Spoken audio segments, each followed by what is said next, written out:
Paul Kagame. Aujourd'hui, je parle au nom de millions d'Africains qui n'acceptent plus le sang versé et les mensonges répétés. Aujourd'hui, je ne parle pas seulement à un chef d'État. Je parle à celui qui croit pouvoir manipuler les peuples et cacher la vérité derrière des sourires diplomatiques. Goma, une ville meurtrie, une région martyrisée par des guerres qui ne sont pas nôtres. Et pourtant, vous, Kagame, vous avez choisi d'être partie prenante de cette tragédie. La RDC, riche de ses hommes, de ses femmes, de sa jeunesse, est devenue un terrain de jeu pour vos ambitions. Vous avez cru que personne ne regarderait, que personne parlerait, mais l'Afrique regarde. Et l'Afrique parle. Chaque enfant qui pleure à Goma, chaque famille déchirée, chaque vie perdue, ces voix s'élèvent et disent « Nous n'oublierons pas, nous ne pardonnerons pas ». Kagame, vous êtes responsable. Vos actes ne passeront pas inaperçus. Et aujourd'hui, je me tiens ici pour mettre la vérité devant vos yeux et devant le monde. Nous parlerons des faits, des preuves, de vos décisions qui ont conduit à la souffrance. Nous parlerons de la jeunesse africaine que vous croyez faible et silencieuse. Mais l'Afrique n'est pas faible.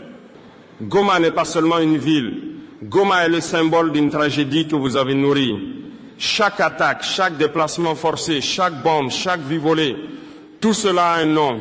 Et ce nom, c'est votre politique, votre stratégie, vos ordres tacites qui ont plongé la population dans l'horreur.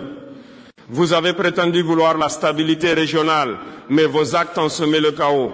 Des rapports, des témoignages, des preuves irréfutables montrent que vous avez soutenu, armé, financé des groupes qui ont terrorisé la population de Goma. Des familles ont été séparées, des enfants ont été traumatisés à jamais. Et tout cela pour quel gain? Pour renforcer votre influence au détriment de la vie humaine. Paul Kagame, regardez ces visages. Ces hommes, ces femmes, ces enfants ne sont pas des chiffres sur un rapport diplomatique. Ce sont des âmes qui ont vu la mort, des âmes qui crient justice, des âmes qui ne pardonneront jamais. Et vous, vous avez cru pouvoir manipuler les récits, blanchir vos mains sales derrière des réunions internationales de sourires et des discours creux. Mais l'Afrique n'oublie pas. La communauté internationale ne peut ignorer ce qui se passe à Goma. Et moi, aujourd'hui, je parle pour ces voix que vous avez cru pouvoir réduire au silence. Vous pensiez que le monde détournerait le regard. Vous pensiez que l'Afrique resterait passive. Mais votre arrogance vous aveugle, Kagame. L'heure de la vérité est arrivée.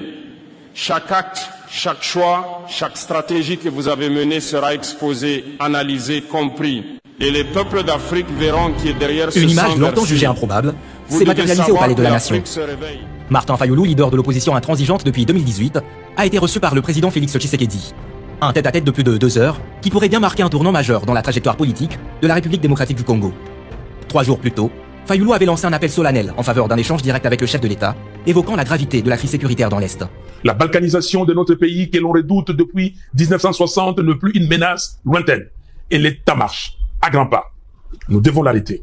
Et pour cela, j'en appelle à un sursaut d'honneur et de responsabilité. Je veux vous voir.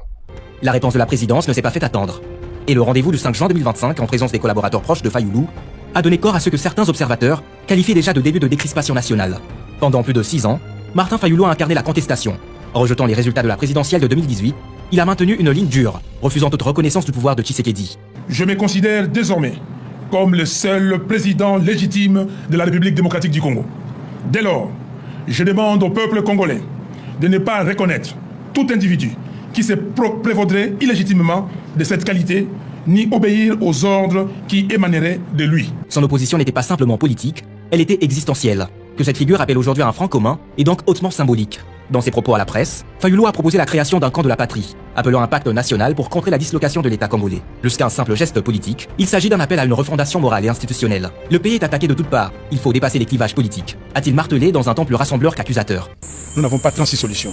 Nous devons créer un camp de la patrie. Donc les gens qui luttent pour leur pays. Et donc pour cela, avec toutes ces crises que nous avons, crises sécuritaires, crises sociales, crises politiques, La solution, c'est un dialogue. L'appel de Fayulu s'inscrit dans un contexte de forte polarisation. Aujourd'hui, le champ politique congolais se structure autour de trois forces antagonistes. L'Union sacrée de la nation, plateforme présidentielle, forte d'une majorité parlementaire et institutionnelle. Ce camp semble ouvert à des alliances larges, y compris avec des figures naguère jugées infréquentables. Le pôle de Goma, nouvel épicentre d'une opposition radicale, où Joseph Kabila, Moïse Katumbi et Corneille Nangaa mènent des démarches parallèles. Loin de Kinshasa, cette coalition informelle porte un discours frontal, souvent appuyé par des actions militaires à travers le M23FC.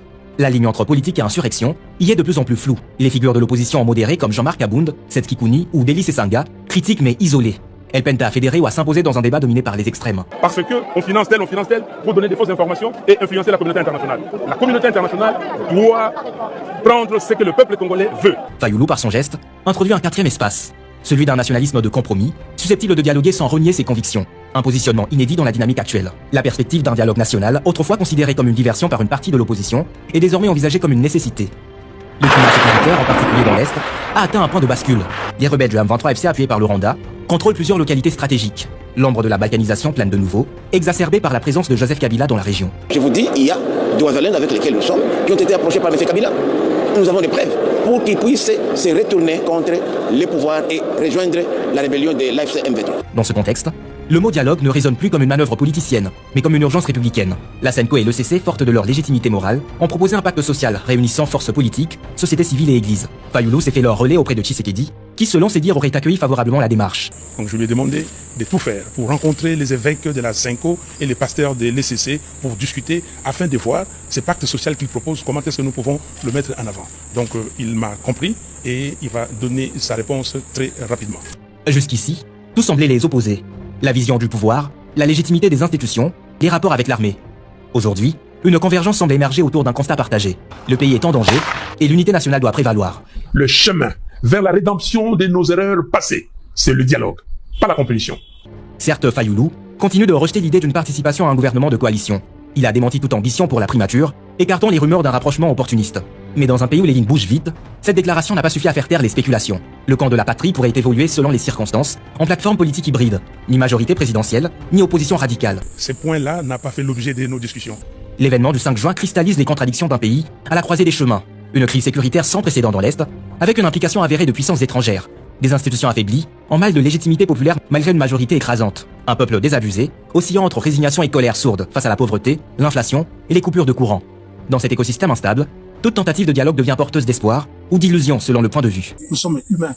Nous avons lutté dans ces pays. Nous n'avons pas lutté pour que demain les Congos soient balkanisés. Voilà, nous avons dit, lui et moi, et nous sommes dit que jamais sous notre ère, que le Congo sera balkanisé. Je suis venu pour ça et pour insister que le dialogue est nécessaire.